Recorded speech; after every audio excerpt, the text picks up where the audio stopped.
তো hello everyone, চলে আসলাম আবার একটি নতুন ভিডিও নিয়ে। তো আজকে তোমাদের এরকম এডিটিং শেখাবো।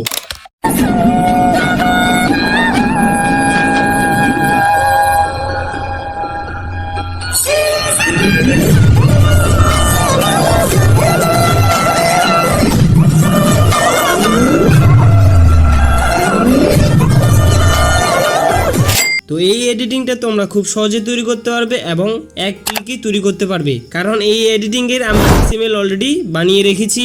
তো সেই এক্সএমএলটা তোমরা কোথা থেকে ডাউনলোড করবে এবং কিভাবে ইউজ করবে আমি তোমাদের এই ভিডিওতে সম্পূর্ণ দেখিয়ে দিব। তো ভিডিওটি শেষ পর্যন্ত দেখো, আর চ্যানেলে নতুন হতে গেলে চ্যানেলটিকে অবশ্যই সাবস্ক্রাইব করে রাখো। তো বেশি কথা না বাড়িয়ে শুরু করছি আজকের ভিডিও।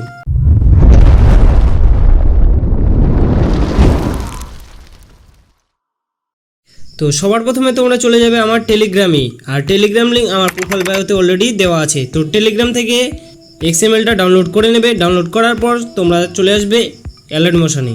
তো অ্যালাইড মোশনটা খোলার পর তোমরা এখানে এক্সএমএলটা আপলোড করে নেবে।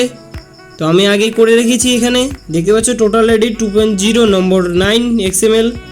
তো এই এক্সএমএলটা তোমাদের খুলে যাবে। তো তোমাদের এখানে কি কি সেটিং চেঞ্জ করতে হবে তো দেখিয়ে দিচ্ছি। শেষের লিরিক্সে ক্লিক করবে। ক্লিক করার পর এখানে কালার অ্যান্ড ফিল্ডে ক্লিক করে এখানে ডান সাইডে এই স্টারে ক্লিক করবে। ক্লিক করার পর এখানে তোমরা যে ফটোটা অ্যাড করতে চাও ব্যাকগ্রাউন্ডে, সেই ফটোটা তোমরা অ্যাড করতে পারো এখান থেকে। তো আমি এটা রেখে দিচ্ছি।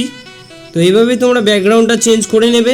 চেঞ্জ করার পর লিরিক্সটা তোমরা কিভাবে চেঞ্জ করবে, এখানে দেখতে পাচ্ছ গ্রুপ 1 লেখা আছে। তো গ্রুপ 1-এ ক্লিক করে এখানে এডিট গ্রুপে ক্লিক করবে। ক্লিক করলে তোমাদের এরকম লিরিক্সগুলি চলে আসবে। তো এখান থেকে এটাকে সিলেক্ট করার পর টেক্সে চলে যাবে। টেক্সে গেলেই তোমরা এখানে চেঞ্জ করতে পারবে লেখাটাকে। তো আমি এটাকে চেঞ্জ করছি না, এটাকে এইভাবে রেখে দিচ্ছি।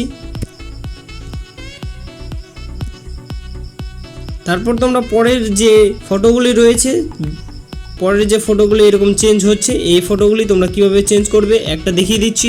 এই লিরিক্সে ক্লিক করবে। ক্লিক করার পর এডিট গ্রুপে ক্লিক করবে। ক্লিক করলে তোমাদের এরকম ফটোর লিরিক্সগুলি চলে আসবে। তো এই ছবিতে ক্লিক করে এখানে কালার অ্যান্ড ফিল্ডে ক্লিক করবে। ক্লিক করার পরে এই স্টারে ক্লিক করবে। ক্লিক করলে তোমরা এখানে তোমাদের ইচ্ছা মতো এখানে ছবি অ্যাড করতে পারবে। তো এটাকে এখানে যেটা অ্যাড করলে ছবি, সেই ছবিটা আবার নিচেরটাতেও অ্যাড করে নেবে এভাবে। তো এইভাবে করে তোমরা সবগুলোতে করে নেবে। তারপর এখান থেকে ব্যাক চলে আসবে। ব্যাক আসার পর উপরে শেয়ারে ক্লিক করে এখানে দেখতে পাচ্ছ ভিডিওর কোয়ালিটি রয়েছে। এখানে তোমরা তোমাদের ফোনে যেটা সাপোর্ট খায়, মানে আমার 180 HD-তে সাপোর্ট খায়, তো আমি 180-তে রেখে দেবো। রেখে দেওয়ার পর এখানে নিচে এক্সপোর্ট করে দেবো। তো এক্সপোর্ট করলে আমার ফুল ভিডিওটা এক্সপোর্ট হয়ে যাবে। তো ভিডিওটা তোমাদের কেমন লেগেছে অবশ্যই কমেন্টে জানাও। তো ভিডিওটা ভালো লাগলে অবশ্যই লাইক করো, চ্যানেলে নতুন হয়ে থাকলে অবশ্যই চ্যানেলটিকে সাবস্ক্রাইব করো। তো দেখা হচ্ছে আমাদের নেক্সট ভিডিওতে।